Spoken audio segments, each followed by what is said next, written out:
ስለ አላህ ማን የተናገረውን እንስማ። ብስሚላህ አልሐምዱሊላህ ወሰላቱ ወሰላሙ ዐላ ረሱሊላህ።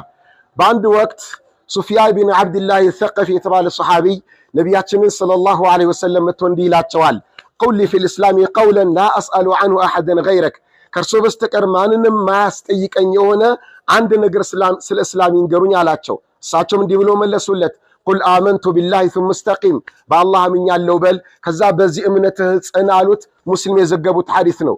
በአላህ እመን ማለት ውድ ወንድሞች ምንድን ነው? አላህ ስብሓነሁ ወተዓላ ሰማይና ምድርን በሙሉ ዓለምን የፈጠረው እሱ ብቻና የሚያስተዳድረው እሱ ብቻ መሆኑን አምኖ መቀበል ነው። አላህ ስብሓነሁ ወተዓላ በመመለክ ብቸኛ መሆኑን አምኖ መቀበል ነው። አላህ ስብሓነሁ ወተዓላ የራሱ የሆኑ ስሞችና ባህሪያቶች ያሉት መሆኑን አምኖ መቀበልና በዚህ እምነት መጽናት ነው። ውድ ወንድሞች እህቶች፣ አንዳንድ ሰዎች አሉ ከዚህ እምነት እንድናፈነግጥ የሚፈልጉ የሚያደርጉ አሉ። ስለ አላህ ባህሪያት እና ስሞች አላህ የተናገረውን አምነን መቀበልን ከልክለው እነሱ የተናገሩትን ካልተቀበላችሁ ብሎ የሚታገሉ አሉ። የነሱ ችግራቸው ምንድነው? አላህ ስለ ራሱ የተናገረው ከፍጡራን ጋር ይመሳሰላል።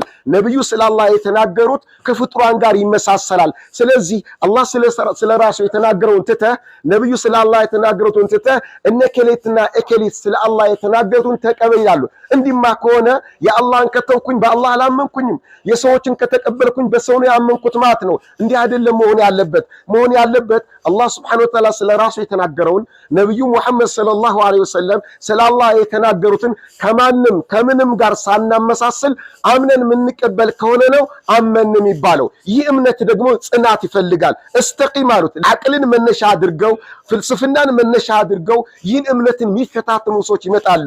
ከፈተናው ለማለፍ ጽናት ይፈልጋል፣ እስቲቃማ ይፈልጋልና አላህ ስለ ራሱ የተናገረውን ነብዩ ሙሐመድ ሰለላሁ ዐለይሂ ወሰለም ስለ አላህ የተናገሩትን ባህሪያቶችና ስሞችን ከየትኛውም የፍጥረታት ባህሪ ስም ጋር ሳናመሳስል አላህ እንደተናገረው ብለን አምነን ነው መቀበል አለብን። በዚህ እምነትም የምንጸና አላህ ያድርገን። ወጀዛኩሙላሁ ኸይረን ወሽክራ።